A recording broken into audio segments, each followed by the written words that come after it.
major scales, treble clef and bass clef. Oh.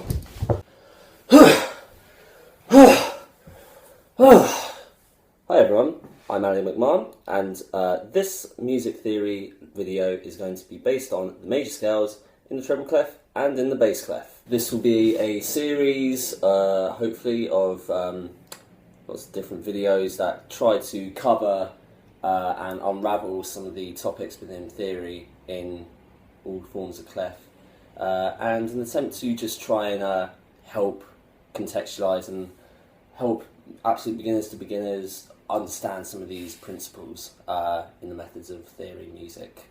Okay, straight into it then. So this rather helpful diagram here shows us not only the major scale in the treble clef, but it also rather helpfully shows us the major scale in the bass clef as well.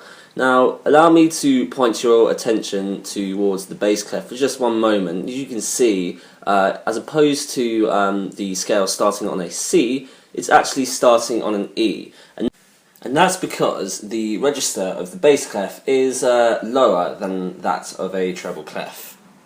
The most important thing really to consider though when looking at both of these scales is where the notes place on the stave. So taking your attention now to the treble clef, if we have a look at the middle C there, so that's the note within the third bar of your stave, you can notice that when you look at the bass clef, it's actually a whole bar down, and that's because within the bass clef you're reading everything a tone below than when you are on treble clef.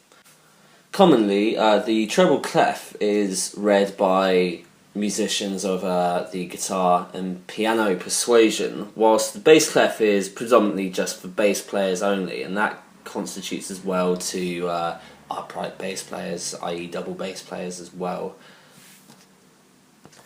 So a really effective way of remembering the bass clef, as if you're a pianist or guitarist, you're really not going to be observing it too much, is just knowing it as the F clef.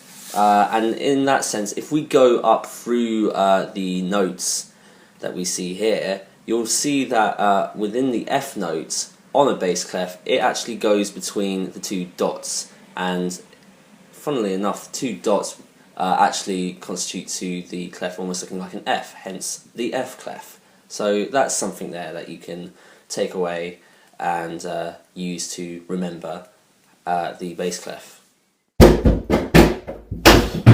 Hey yo man, that's all well and good and stuff, but hey, what do they sound like? Surely they must sound different to one another. Well, now that he mentions it, it's probably beneficial to you to hear what these major scales sound like on both a bass guitar and a 6-string guitar, so it makes sense really to maybe play them through. Okay, so this is a 6-string guitar with a string missing on it, and this is what the major scale would sound like in the key of C on the guitar.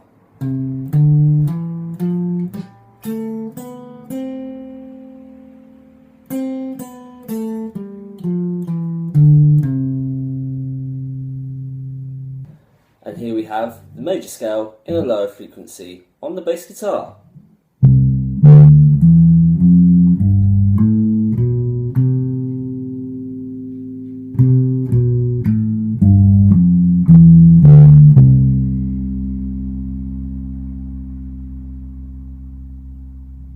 So as you probably may have heard in those two examples, there's quite a vast difference in the frequencies and tonalities of both instruments. You'd never find a bass player reading in treble clef. It is possible, but it's incredibly difficult, as from the very beginning, bass players tend to be taught the bass clef straight away. Treble clef players, vice versa, would never really read it in bass clef as well. So it's really important to understand and identify and distinguish the differences in both those types of scales. Okay, yeah, right, like, nice. So, like, if I, play the major scale, right, does that mean, I can just, start making music? Yes, it does. It does indeed.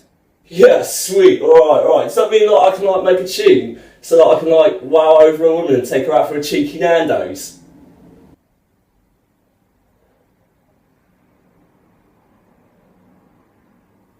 Yeah, I guess. Yeah, nice. Woo!